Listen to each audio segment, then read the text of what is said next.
মধ্যপ্রাচ্যের দুই দেশ সিরিয়া ও লেবাননের বিভিন্ন এলাকায় একযোগে ব্যাপক বিমান হামলা চালিয়েছে ইসরায়েল। 15 জুলাই মঙ্গলবার এসব হামলা চালানো হয় সিরিয়ার সরকারি বাহিনী এবং লেবাননের হিজবুল্লাহ গোষ্ঠীর অবস্থানে। ইসরায়েলের দাবি, উত্তরের সীমান্ত নিরাপদ রাখতে এই অভিযান চালানো হয়েছে। সিরিয়ার দক্ষিণাঞ্চলীয় সুয়েইদা প্রদেশে সম্প্রতি বেদুইন ও দ্রুজ মিলিশিয়াদের মধ্যে ভয়াবহ সাম্প্রদায়িক সংঘর্ষ শুরু হয়, যাতে বহু প্রাণহানি ঘটে। পরিস্থিতি নিয়ন্ত্রণে সিরিয়ার নতুন সরকার সেখানে সেনা পাঠায়, তবে ওই বাহিনী সংঘর্ষ থামাতে গিয়ে উল্টো লড়াইয়ে জড়িয়ে পড়ে এবং হতাহতের ঘটনা আরও বাড়ে। উল্লেখ্য, গত ডিসেম্বর মাসে সিরিয়ার প্রেসিডেন্ট বাশার আল আসাদকে সরিয়ে ইসলামপন্থী বিদ্রোহীদের একটি জোট নতুন সরকার গঠন করে। এই নতুন সরকারের বিরুদ্ধে এটি ইসরায়েলের প্রথম সরাসরি হামলা।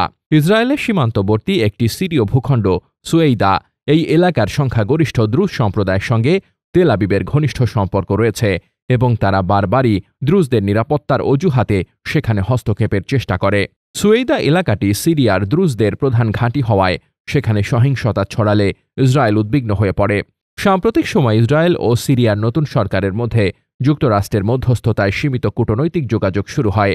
লক্ষ্য ছিল সীমান্ত উত্তেজনা কমানো, কিন্তু মঙ্গলবার বিমান হামলা সেই আলোচনার ভবিষ্যৎ নিয়ে অনিশ্চয়তা সৃষ্টি করেছে। একই দিনে ইসরায়েল লেবাননের বেকা উপত্যকায় হিজবুল্লাহর ঘাঁটিতেও বিমান হামলা চালায়। অঞ্চলটি ইরান সমর্থিত এ সশস্ত্র গোষ্ঠীর অন্যতম শক্ত ঘাঁটি হিসেবে পরিচিত। লেবাননের কর্মকর্তারা বলছেন, হিজবুল্লাহকে নিরস্ত্র করতে ইসরায়েল ধারাবাহিক চাপ তৈরি করছে। নভেম্বর মাসে লেবাননের সবচেয়ে প্রাণঘাতী যুদ্ধ শেষে একটি হালকা যুদ্ধবিরতি চুক্তি স্বাক্ষরিত হয়, যার অন্যতম শর্ত ছিল হিজবুল্লাহর নিরস্ত্রীকরণ। কিন্তু এই চুক্তি এখন হুমকির মুখে। ইসরায়েলের প্রতিরক্ষা মন্ত্রী ইসরায়েল কাটস মঙ্গলবার এক বিবৃতিতে বলেন, এই হামলা হিজবুল্লাহ এবং লেবাননের সরকার উভয়ের জন্য একটি স্পষ্ট বার্তা। ইসরায়েল তার সামরিক শক্তি পুনর্গঠনে যে কোনো চেষ্টার বিরুদ্ধে সর্বোচ্চ প্রতিক্রিয়া জানাবে। সব মিলিয়ে ইসরায়েল, সিরিয়া এবং লেবাননের মধ্যে জটিল রাজনৈতিক ও সাম্প্রদায়িক পরিস্থিতি বর্তমানে আরও উত্তপ্ত হয়ে উঠেছে। বিশেষত সিরিয়ার দ্রুজ অঞ্চল ও লেবাননে হিজবুল্লাহর ওপর একযোগে হামলা ইঙ্গিত দিচ্ছে সামনে আরও সংঘর্ষের আশঙ্কা রয়েছে।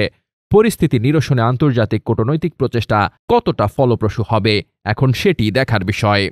Desk report, বার্তাবাজার।